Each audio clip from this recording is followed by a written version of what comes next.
Halo semua, selamat berjumpa dalam storytelling Kitab Suci. Pada kesempatan ini, saya akan menceritakan kisah tentang Daniel, Sadrak, Mesak, dan Abednego. Sebagaimana tertulis dalam kitab Daniel, bab 1, ayat 1 sampai dengan 21. Bagaimana kisahnya? Mari kita ikuti bersama. Setelah memimpin Yehuda selama 3 tahun, Yoyakim, Raja Yehuda, dikalahkan oleh Nebukadnezar, Raja Babel. Raja Yoyakim dan orang-orang Yehuda ditawan oleh Raja Nebukadnezar dan diangkut ke tanah Sinear. Inilah yang membuat banyak orang Yehuda di Babel. Pada suatu kali, Raja Nebukadnezar meminta Aspenas, kepala istananya, untuk membawa beberapa orang Israel yang berasal dari keturunan raja dan kaum bangsawan menghadap kepadanya. Mereka yang dipanggil menghadap raja adalah orang-orang muda pilihan yang baik, tampan, pintar, dan punya kemampuan untuk bekerja di istana. Mereka akan dididik selama 3 tahun dan setelah itu mereka akan diminta untuk bekerja pada raja. Mereka diberi makan dan minum sesuai dengan apa yang ditetapkan oleh raja. Makanan dan minuman mereka diambil dari apa yang menjadi makanan dan minuman raja. Di antara orang-orang yang dipilih itu, ada beberapa orang Yehuda, yakni Daniel, Hananya, Misael, dan Azaria. Pemimpin pegawai istana memberi nama baru kepada keempat orang ini. Daniel dinamainya Belsazar, Hananya dinamainya Sadrak, Misael dinamainya Mesak, dan Azaria dinamainya Abednego. Suatu kali, Daniel meminta kepada pemimpin pegawai istana agar ia dan ketiga temannya tidak usah makan dan minum dari bagian yang telah ditetapkan oleh raja. Sebab bagi mereka, makanan dan minuman yang telah ditetapkan oleh raja bisa menajiskan mereka. Pemimpin pegawai istana takut dengan permintaan Daniel.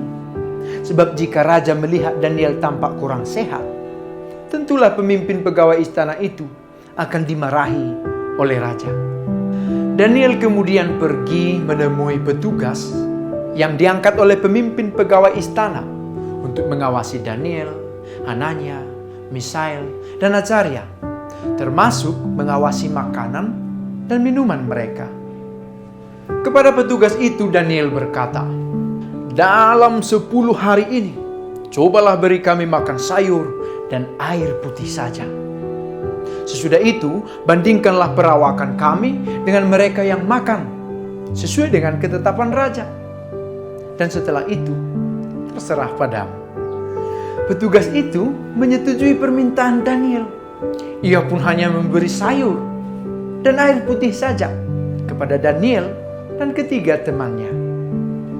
Setelah 10 hari, petugas itu melihat bahwa perawakan Daniel dan ketiga temannya ternyata jauh lebih baik. Mereka lebih gemuk daripada semua orang muda yang makan sesuai dengan ketetapan raja. Karena itu, petugas itu tetap hanya memberikan mereka makan sayur dan minum air putih saja. Akan tetapi, petugas itu tetap mengambil makanan dan anggur yang menjadi bagian Daniel dan temannya, agar raja tidak tahu.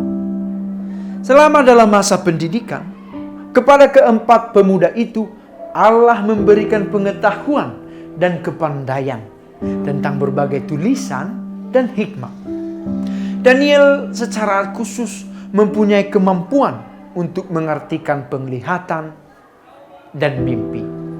Setelah orang-orang yang telah dipilih oleh raja dididik selama 3 tahun, mereka, termasuk keempat pemuda Yehuda, dibawa menghadap kepada Raja Nebukadnezar.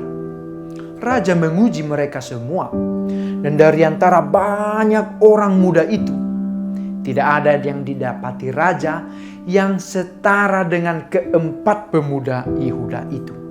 Keempat pemuda itu akhirnya dipilih oleh raja untuk bekerja di istana. Mereka dimasukkan ke dalam kelompok para bijak di Babel.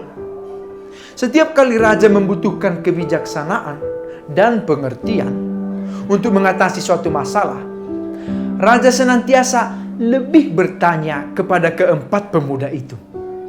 Keempat pemuda itu sungguh jauh lebih cerdas daripada semua orang berilmu dan ahli yang ada di seluruh kerajaan. Keempat orang itu pun tinggal di kerajaan.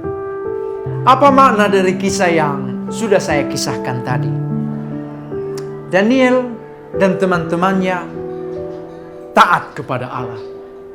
Mewujudkan ketaatan itu tidak gampang, apalagi ketaatan kepada Allah.